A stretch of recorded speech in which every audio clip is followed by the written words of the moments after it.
So now finally we're going to start looking specifically at C13 and some spectra. So for carbon-13, in general, we range from about 0 to 220 ppm. And what we're going to find eventually, and we'll get to this as, we'll start to see this as we go through some spectra, is it very similar to infrared, where we said certain functional groups would show up in certain regions. We can say some of the same things for carbon NMR.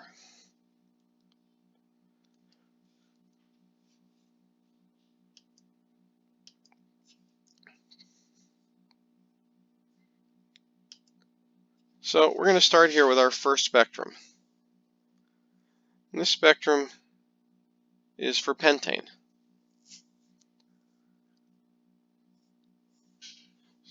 So the first thing we would notice is that, as we probably expected, we see 5 carbons in this molecule, but only 3 peaks. And that's because we have a line of symmetry here. And we have only 3 different types of carbons. Now, are we able to determine which peak is which? Well, we know that both carbons and hydrogens are generally electron donating groups. And so that's why all of our peaks in pentane are showing up at these very, very low chemical shifts. But what's more donating? What shields better? So hydrogens shield more or better than carbons. So something like a methyl group that's at the end of the chain, like this first carbon, is almost always going to be one of our lowest chemical shift peaks. As we get more towards the middle of the chain, the chemical shifts are going to go up. But in general, when we're dealing with hydrocarbons, those are in general fairly low chemical shifts.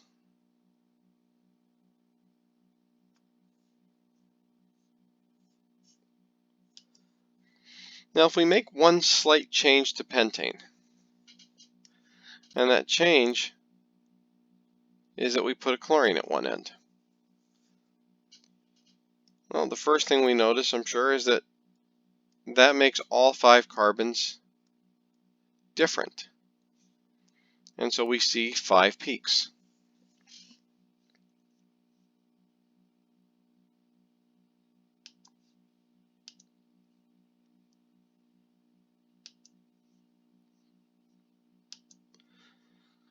Now, can we predict which one is which?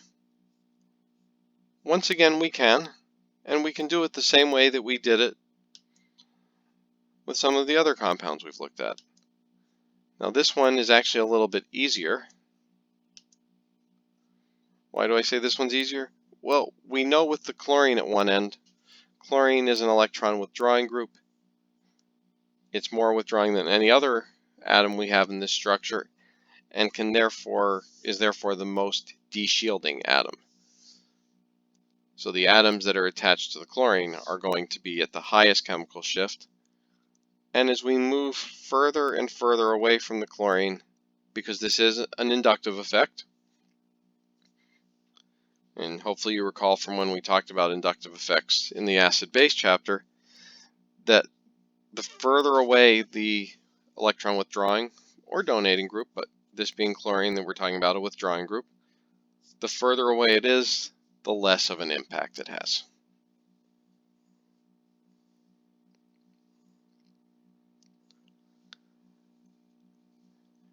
And if we change this chlorine here, what if we made it something even more electronegative? So notice this peak, the one that's the carbon bearing the chlorine, is just below 50 ppm. But what if we made that a more electronegative element, such as oxygen? Well, it's not going to change the number of peaks, as you can see here. But oxygen, being more electronegative than chlorine, gives us some slightly higher chemical shifts. Now, you might be a little bit puzzled by this spectrum, because we should see 5 carbons, yet there's only four peaks that are present. So did we do something wrong here?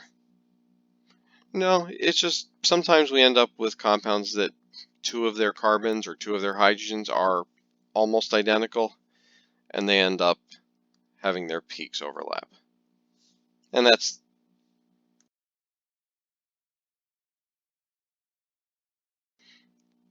the case here.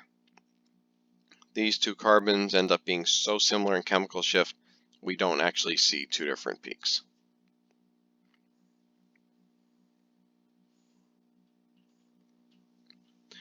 But also, we saw with the chlorine on there, the chemical shift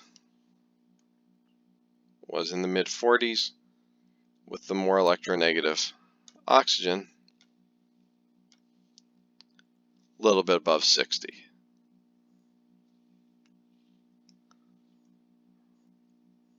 And with an amine, it means nitrogen's not quite as electronegative as chlorine. We can see that peak is even a little bit lower, just above 40 ppm.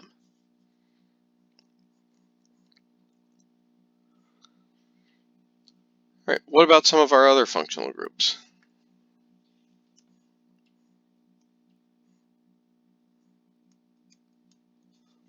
So here's a carbonyl, and you notice that we now all of a sudden have a peak down around 200 ppm. You may have guessed at this point, and you would be correct, that that's the carbonyl. It shows up at such a high chemical shift because not only is it attached to a very electronegative element in oxygen, but it's actually double bonded to it, which takes it to even higher chemical shift.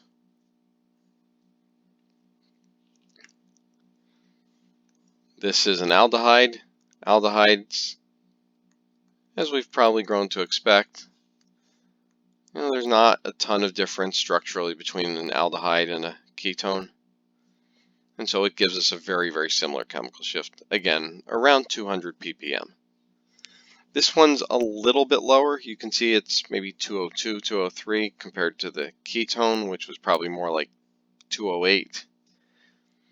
And that's because it's the difference of having a more shielding hydrogen versus another carbon attached to it.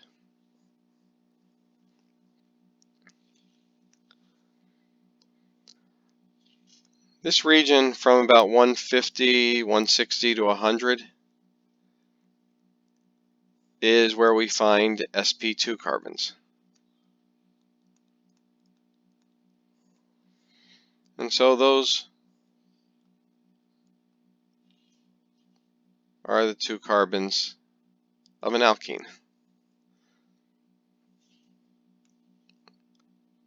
The one in the middle of the chain, just as with alkanes, is going to be a higher chemical shift than the one at the end.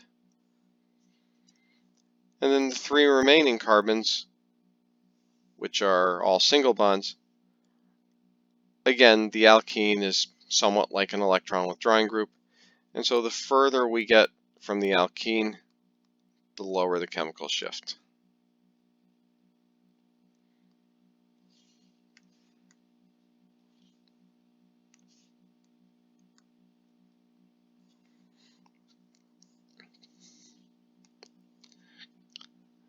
Now, interestingly, this one is an alkyne. Alkynes actually show up at lower chemical shift than alkenes. And that's due to some certain properties of the pi electrons which exist for alkynes, but not for alkenes. But that's something we're going to talk about way off in the future. So for right now, we just need to keep in mind what that region is.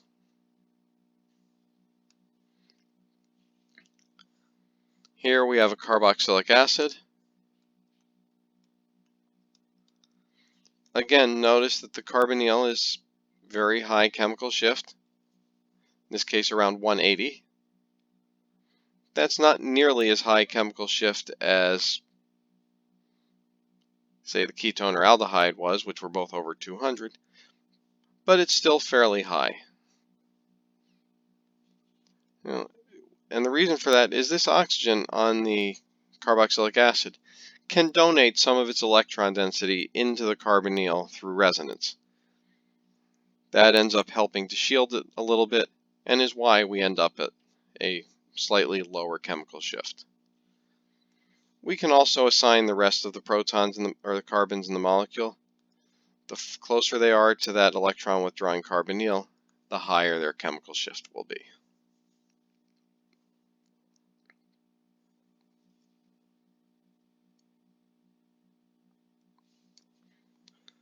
Our final one that I want to show in this group of spectra is toluene. Because again, we can see that our aromatic ring, all of which would be sp2 carbons, again show up in this 100 to 150 range. Within the aromatic ring, though, it's actually often very difficult to figure out exactly which peak in the aromatic ring belongs to which carbon. And so in most cases, that's something we're not going to do. Some cases we'll be able to make some guesses, but we're not going to be as certain in these cases as we are in others. But overall, what we're able to do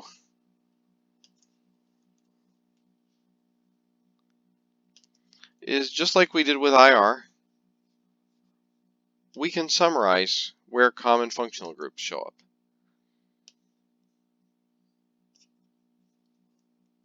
And you can see that on this chart. We have the type of carbon atom on the left, and we can see its typical chemical shift in the column on the right.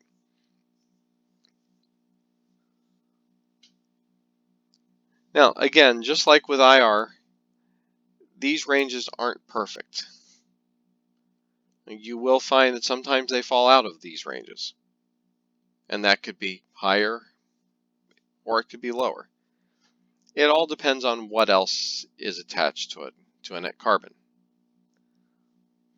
The second thing is, what if we had two of these groups on the same carbon?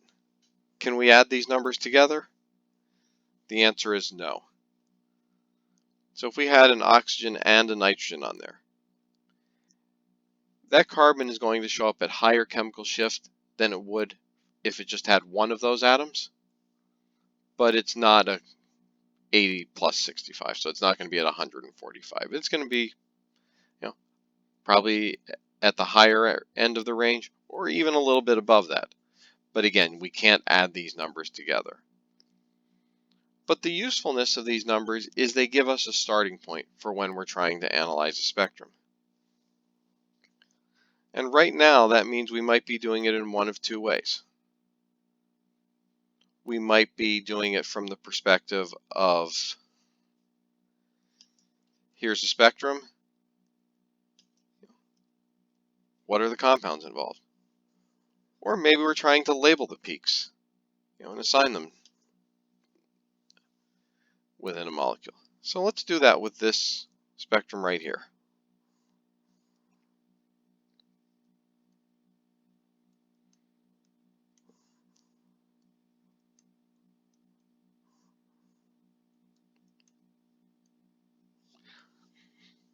Now that previous page that I posted, this chart, you'll be able to find this chart somewhere on Blackboard. So it's often a good idea to download this chart so you have it with you. And as you're working on these problems, you have this chart to refer back to. Will you have this chart on an exam? So yes, it's not my goal to make you memorize the typical chemical shifts for different functional groups. So this table will be available to you on a quiz or exam. But still, make sure you work with it. Make sure you know how to use it. Make sure you know what it means.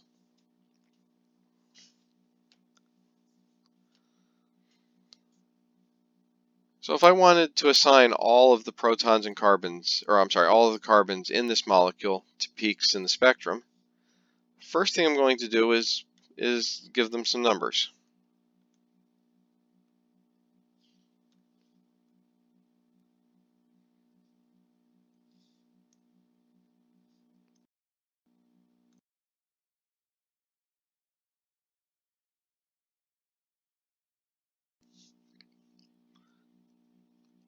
And I'm doing it the same way we've done these previously.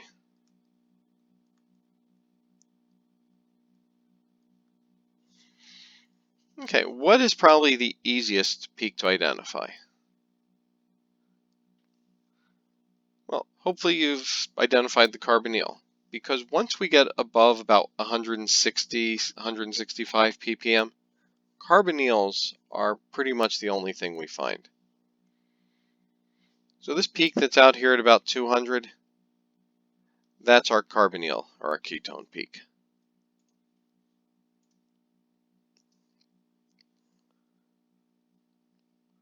We've also said that methyl groups at the end of a chain are often our lowest chemical shift. So we have two of those. We have the methyl labeled number 8, and we have the methyl labeled number 1. So which one is going to be this peak down at 10 ppm? That's going to be our peak carbon number 8. Why not the one labeled number 1? Well, the one labeled number 1 is also attached to an oxygen. And if you look at your chart, which hopefully you have out right now, you'll find that a carbon attached to oxygen normally shows up around 40 to 80 ppm. So the one we have labeled number 1 is most likely to be this peak right here. What is the one at 30 ppm? Well, it's the only one left that's not in the aromatic ring, which is number 7. Finally, we have 4 different carbons in the aromatic ring. But notice, we've only got 3 peaks. But again, this is a case like the one we talked about previously. It's not that we have only 3 peaks, it's just 2 of these peaks are just about identical, and they're overlapping each other. So we might not be able to distinguish which one is 2, which one is 3, which one is 4, which one is 5, but we do know that those 4 carbons are made up by that group of peaks in the aromatic range.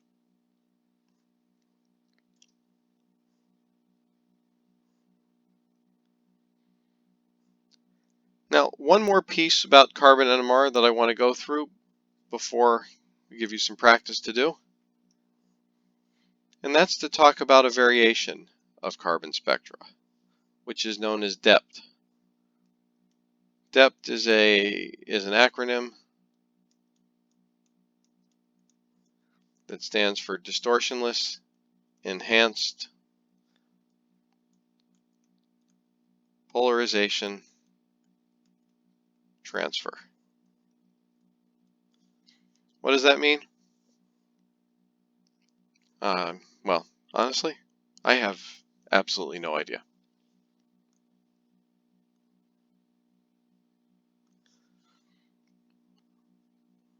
But what we're going to talk about is the result it gives us. So depth is actually a set of 3 spectra. And so we use 3 spectra,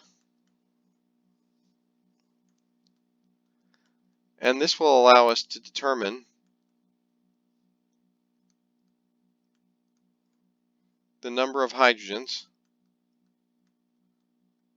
on each carbon. Now, how do we do that? So we call these depth 45, depth 90, and depth 135. So after we define what each of these are, we'll look at a series of spectra to show how these will appear.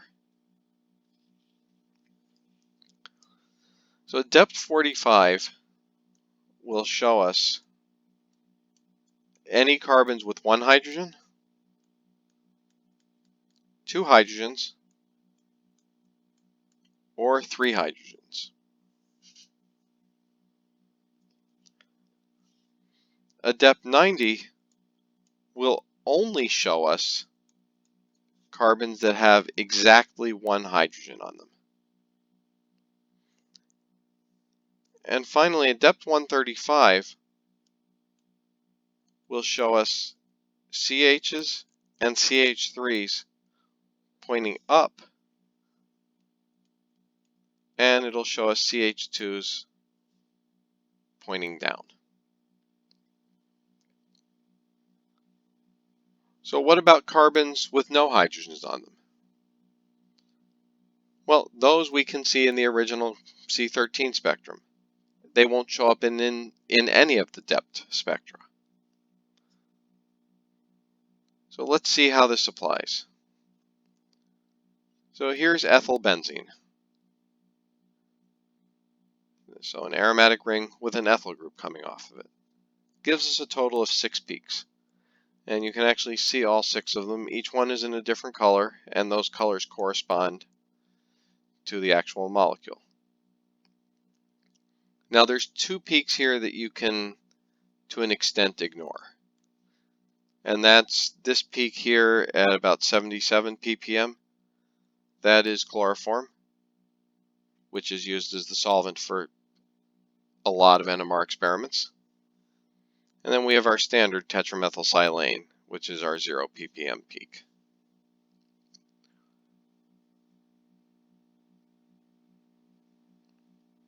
So let's think about what we have here. Up at the top we have a CH3.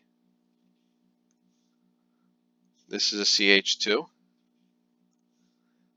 Each of these carbons only have one hydrogen on them. And this carbon in the middle, which is in green, that corresponds to this peak, has no hydrogens on them. So when we go to the depth 45, remember that the depth 45 will show us our CHs, CH2s, and CH3s. Our depth 45 should show us everything that's in this spectrum except for that CH peak that I've circled in purple. And this is our depth 45 for ethylbenzene. You can still see we have 3 aromatic peaks here, and we have the 2 peaks of the ethyl group.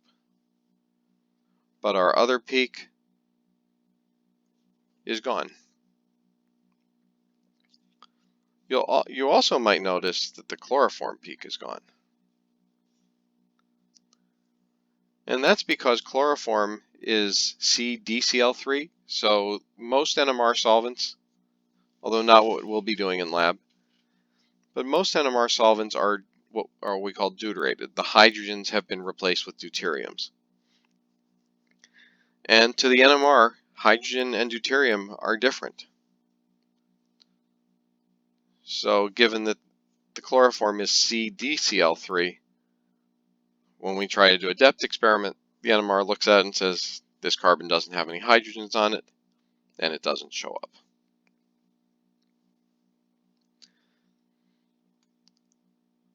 Here's our depth 90.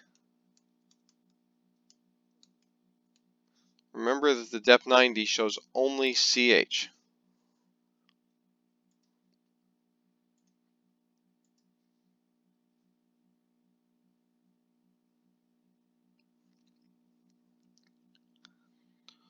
With the CH, we know that our 3 aromatic carbons, 3 different types of aromatic carbons, are all CHs. So those are still present. But the ethyl group, which is made up of a CH2 and a CH3, is gone. And our standard, our TMS, which is also CH3s, is also gone.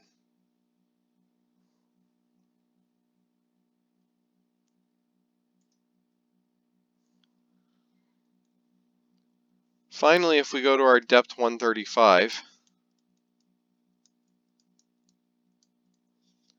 we have our CHs up, we have our methyl pointing up, and our CH2 group points down. So what we're able to do, regardless of how simple or complicated the molecule is that we can make predictions. We can determine how many hydrogens are on each carbon in our spectrum just based on which of the 3 depth spectra it shows up in and which direction it points in. So now you have some practice work. I believe it's in class exercise number 11, deals with carbon-13 spectra, and you should go through those, and that's where our next video will pick up, is with going through those questions.